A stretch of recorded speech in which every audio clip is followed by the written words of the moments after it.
In the mid-1400s, there was an interesting choice of the Holy Spirit when a Dominican, St Antoninus, was made Archbishop of Florence,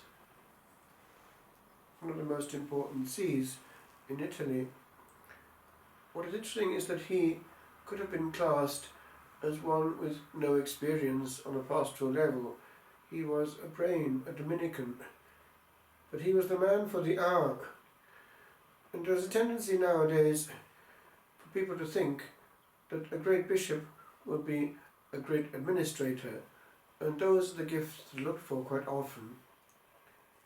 We notice that the Holy Spirit sometimes has other ideas. Indeed, about a century later, we had another surprise of the Holy Spirit when another Dominican was elevated to the See of Peter and was himself to be a canonized saint, Pius V. Now, the administration in question was that of, as it were, administering the power of the Holy Spirit, which burst forth in the Council of Trent and had to be applied. St Teresa of Avila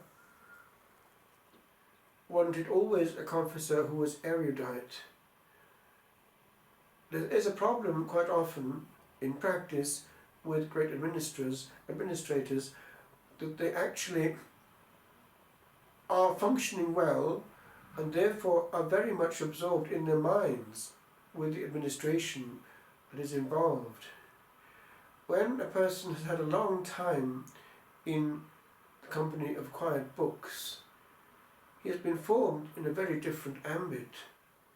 The power of truth, the influence of the word, and also the intimate contemplative contact with that word and its effect on the mind and soul.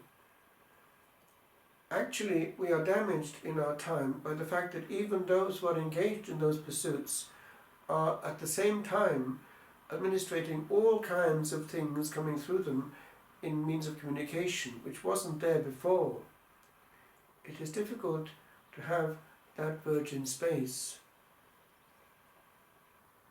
Personally, I will always be grateful for those years in France when there was no contact at all with the world, but great contact with the Word, because with no communication other than that of the Word and the office, divine office, the Word would jump from the page.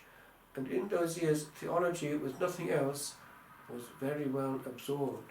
One got into the depths of a question, analysing a theological problem, and able to get good answers from a great professor at class, our own, now recently dead. This is a different mode. Now, why am I saying this? It's because when that has happened, no matter what might happen later in the realm of being called to administration or whatever, there is an inner wealth and reserve of contact with the truth and tender absorption of the same. And that cannot be replaced. The Church needs those who can transmit that power and not just organize and administrate. We need people who transmit God. And if that is not there, alas, we can find many things actually going wrong. I often look back at student days and looking over my shoulder, I see how sometimes we were losing and leaking good students, sometimes to other forms of Christianity. Why? Because, apparently, they were being nourished. And sometimes we might be given a joke or two. It's not enough. And students look over their shoulders and actually shop around. And so we need to ask ourselves certain things, because going out of university after graduation, one is limping.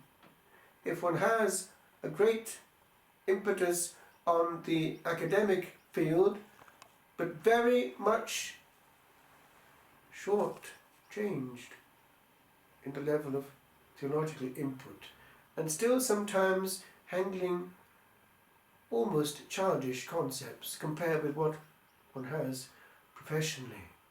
We need to be theologically on the same level as our profession, otherwise we too cannot handle challenges to the truth, because we don't know why the truth is logical.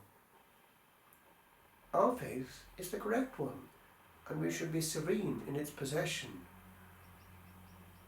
I'll never forget actually how, coming across the Benedictines in our parish, who were formed at Ampleforth essentially and one at Buckfast, there was a great serenity when it came to theological issues, because they were well formed. And the combination precisely of hours of prayer and choir and solemn liturgy as well, with that of pastoral work, was a very good blend. What actually happens is this: if one is caught up in a very, as it were, aggressive form of pastoral work, training the person on every level, one then falls back on one's reserve, and one starts to recycle in different forms what one has gained before, and that can run out. Whatever is happening, we need to be transmitting and not giving of what we have. I was actually edified when staying a while back in the house of the Archbishop of Cardiff. I noticed how he would spend a long time before anything else happened in quiet prayer before the Blessed Sacrament. That is how it should be. We cannot hand on what we have not received. Oggi si pensa a un santo, un Domenicano, diventato Arcivescovo di Firenze.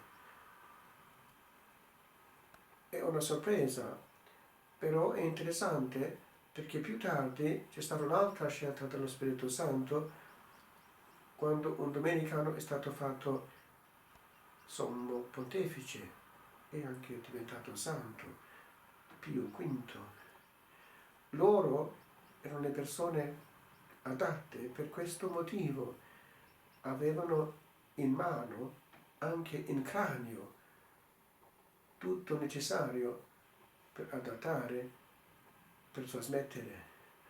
Il giorno in cui non c'è più contatto sereno con la verità trasmessa nei libri, soprattutto, diventiamo così attivi che siamo ormai in riciclage di cose una volta ingestite in teologia nel lontano passato. E capita, la verità va gustata, e per questo ci vuole anche una certa semplificazione, di maniera che la voce dei libri sia quello che è, a condizione che non sia offuscata da una nuvola di parole che passano, soprattutto nei mezzi di comunicazione moderni, che non rendono facile questa serenità interiore, anzi